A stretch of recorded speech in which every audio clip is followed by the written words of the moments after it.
So tonight we're going to make a batch of fire cider out of onion, garlic, and orange, lemon, radish, ginger, turmeric, thyme, pepper, and vinegar. So the recipe that I'm basing my fire cider off of came from the Herbal Academy. This is the recipe printed. I wrote down some of the properties down to the side here because I can't remember all of these, but I will suffice it here to say that we'll keep it a little bit brief. Garlic is anti-inflammatory. It is an expectorant. Onions are full of antioxidants. Ginger is an anti-inflammatory. It's antispasmodic. It's also a stimulant and an expectorant. Your orange and your lemon is full of vitamin C.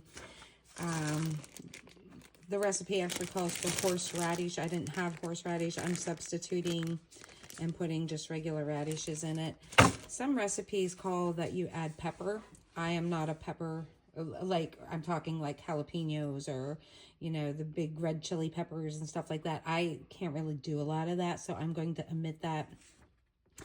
The purpose of fire cider is you can drink it as like a tonic during the winter months, just like a tablespoon a day in a glass of water, because it is vinegar. At the end of the day, it's going to be very acidic. So my husband and I do already do a shot of vinegar in water, but over the winter months, because I'm doing it, so my husband gets to try in all my experiments as well. He'll be doing it too. But if you do have like an active infection, you can take it up to 3 times a day. This is just for informational purposes only. I think all this stuff works in conjunction with, you know, modern medicine as well. This isn't supposed to be in place of, this is supposed to add to and help you out. So again, I'm not going to bore everybody with watching me chop up these vegetables, but give a second here and we'll load up the jar and cover it with vinegar. And afterwards, we'll leave it steep for a little bit. But yeah, let's get started. Okay, so everything's chopped up. There's not really any particular way to layer this. You'll also notice I did not clean my garlic super well because we're going to be straining this at the end anyway. So let's get her in the jar.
So we put stuff under the lid here, have a label on it, Fire Cider, today's date.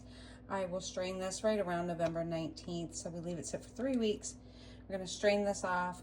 Then if we choose to take it as a daily tonic, it will be 1 tablespoon a day in water.